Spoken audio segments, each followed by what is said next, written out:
கங்கை கொண்ட சோழபுரத்தில் இன்று ஆடி திருவாதிரை விழாவில் பிரதமர் மோடி பங்கேற்பு. ராஜேந்திர சோழ நினைவு நாணயத்தை வெளியிடுகிறார்.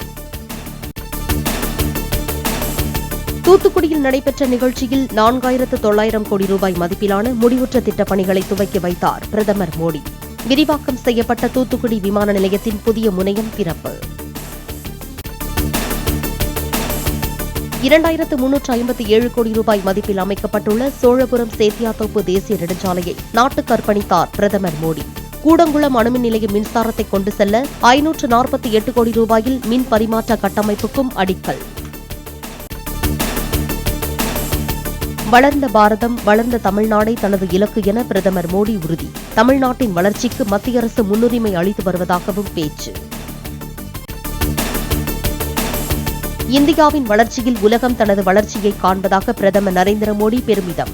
உலகின் 3வது பெரிய பொருளாதாரமாக இந்தியா விரைவில் மாறும் என்றும் உறுதி. ஆபரேஷன் சிந்தூர் நடவடிக்கையின் போது இந்திய தயாரிப்பு ஆயுதங்களால் பயங்கரவாதிகளின் நிலைகளை அழித்ததாக பிரதமர் மோடி பெருமிதம். உள்நாட்டில் தயாரிக்கப்பட்ட ஆயுதங்கள் பயங்கரவாதத்திற்கு ஆதரவளிப்போரின் தூக்கத்தை கெடுத்துள்ளதாகவும் பேச்சு. கடந்த காங்கிரஸ் ஆட்சியை விட தமிழ்நாட்டிற்கு 3 மடங்கு அதிக நிதியை ஒதுக்கியுள்ளதாக பிரதமர் மோடி தகவல். 11 ஆண்டுகளில் 3 லட்சம் கோடி ரூபாய் மதிப்பிலான திட்டங்களும் 11 புதிய மருத்துவக் கல்லூரிகளும் வழங்கப்பட்டுள்ளதாக பெருமிதம். தமிழ்நாட்டிற்கு கடந்த 11 ஆண்டுகளில் 12 லட்சம் கோடி ரூபாயை மத்திய அரசு வழங்கியுள்ளது என எல் முருகன் தகவல். ஆபரேஷன் சிந்தூர் வெற்றிக்கு பிறகு முதன்முறையாக பிரதமர் தமிழகம் வந்திருப்பதாக பேச்சு. இந்தியாவில் ஒவ்வொரு 50 நாளிலும் புதியதாக ஒரு விமான நிலையம் திறக்கப்படுவதாக மத்திய அமைச்சர் ராம்மோகன் நாயுடு தகவல். தென் தமிழ்நாட்டின் சுற்றுலா மற்றும் பொருளாதாரத்தின் நுழைவு வாயிலாக தூத்துக்குடி அமையும் என நம்பிக்கை. தமிழ்நாட்டின் உள்கட்டமைப்பை நவீனப்படுத்தும் முயற்சியில் மத்திய அரசு ஈடுபட்டு வருவதாக பிரதமர் மோடி உறுதி.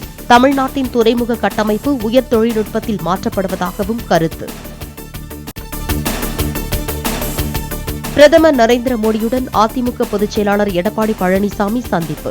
பாஜகவுடன் கூட்டணி அமைந்த நிலையில் முதன்முறையாக சந்தித்து பேசினார். சென்னை அப்போலோவில் இருந்தபடி அரசு பணிகளை தொடர்ந்து கட்சிப் பணிகளையும் கவனிக்கும் முதலமைச்சர் மு.க.ஸ்டாலின் ஓரணியில் தமிழ்நாடு இயக்கத்தின் நிலவரம் குறித்து திமுக மண்டல பொறுப்பாளர்களுடன் ஆலோசனை. கும்மிடிப்பூண்டி அருகே சிறுமியை பாலியல் வன்கொடுமை செய்த நபரை கைது செய்ய உதவிய செயற்கை நுண்ணறிவு. தெளிவற்ற சிசிடிவியில் இருந்து ஏஐ உதவியால் உருவாக்கப்பட்ட தெளிவான படத்தை பார்த்து பொதுமக்களில் ஒருவர் துப்பு கொடுத்ததாக போலீஸ் தகவல். மேட்டூர் அணையின் நீர்வரத்து வினாடிக்கு 45,400 கன அடியாக அதிகரிப்பு. அணையில் இருந்து 75,000 கன அடி நீர் திறக்க வாய்ப்புள்ளதால் காவிரி கரையோர மக்களுக்கு வெள்ள அபாய எச்சரிக்கை.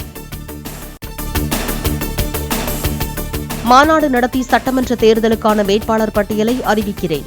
நாதக தலைமை ஒருங்கிணைப்பாளர் சீமான் அறிவிப்பு. மும்பை புனே விரைவுச் சாலையில் கட்டுப்பாட்டை இழந்த லாரி அடுத்தடுத்து 25 வாகனங்கள் மீது மோதியது. பிரேக் செயலிழந்த கண்டெய்னர் லாரி ஏற்படுத்திய விபத்தில் ஒருவர் உயிரிழப்பு, 18 பேர் படுகாயம். முன்னாள் குடியரசுத் தலைவர் அப்துல் கலாமின் 10ஆம் ஆண்டு நினைவு தினம் இன்று அனுசரிப்பு. ராமேஸ்வரம் பேக்கரும்பு பகுதியில் உள்ள நினைவிடம் மின் விளக்குகளால் அலங்கரிப்பு. ஒடிஷா மாநிலம் பத்ரக் மாவட்டத்தில் பெய்த கனமழை காரணமாக கரையோர மாவட்டங்களுக்கு வெள்ள அபாய எச்சரிக்கை. கரை புரண்டோடும் ஆற்று வெள்ளத்தில் சிக்கிய தாழ்வான பகுதிகளில் இருந்து மக்களை படகுகள் மூலம் மீட்கும் நடவடிக்கை. அமெரிக்க ஐரோப்பிய யூனியனுடன் வர்த்தக பேச்சுவார்த்தையில் முன்னேற்றம் ஏற்பட்டிருப்பதாக மத்திய அமைச்சர் பியூஷ் கோயல் அறிவிப்பு. ஓமன் நாட்டுடன் தடையற்ற வர்த்தக ஒப்பந்தம் கிட்டத்தட்ட முடிவாகிவிட்டது என்றும் கருத்து. இமாச்சல பிரதேசத்தில் பெய்த கனமழையால் குல்லு மாவட்டத்தில் நிலச்சரிவு. முன்னெச்சரிக்கையாக கிராம மக்கள் வெளியேற்றப்பட்டதால் உயிர் தப்பினர். முதலமைச்சராகும் தகுதி எனக்கு இல்லையா என திருமாவளவன் கேள்வி. 25 ஆண்டுகளாக தேர்தல் அரசியலில் இருப்பதாக கட்சி கூட்டத்தில் பேச்சு. நீலகிரி, கோவை மாவட்டங்களின் ஓரிரு இடங்களில் சனிக்கிழமையன்று கனமழைக்கு வாய்ப்பு. அடுத்த 7 நாட்களுக்கு தமிழ்நாட்டின் ஒரு சில இடங்களில் மிதமான மழை தொடரக்கூடும் என்றும் கணிப்பு.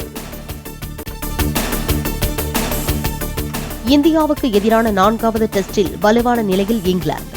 2வது இன்னிங்ஸில் இந்திய அணியை சரிவிலிருந்து மீட்ட சுப்மன் கில், KL ராகுல் ஜோடி. இங்கிலாந்துக்கு எதிரான 4வது டெஸ்ட் போட்டியின் முதல் இன்னிங்ஸில் பும்ரா மோசமான சாதனை. தனது கிரிக்கெட் வாழ்க்கையில் முதன்முறையாக ஒரு இன்னிங்ஸில் 100 ரன்களை விட்டுக் கொடுத்தார். சென்னை மற்றும் புறநகரின் ஒரு சில பகுதிகளில் அடுத்த 48 மணி நேரத்தில் லேசான மழை பெய்ய வாய்ப்பு. சென்னை வானிலை ஆய்வு மையம் தகவல். சென்னையில் ஆபரண தங்கம் கிராம் 9,160 ரூபாய்க்கு விற்பனை. 3 நாட்களில் சவரனுக்கு 1,760 ரூபாய் குறைந்த நிலையில் மேலும் குறையுமா என எதிர்பார்ப்பு.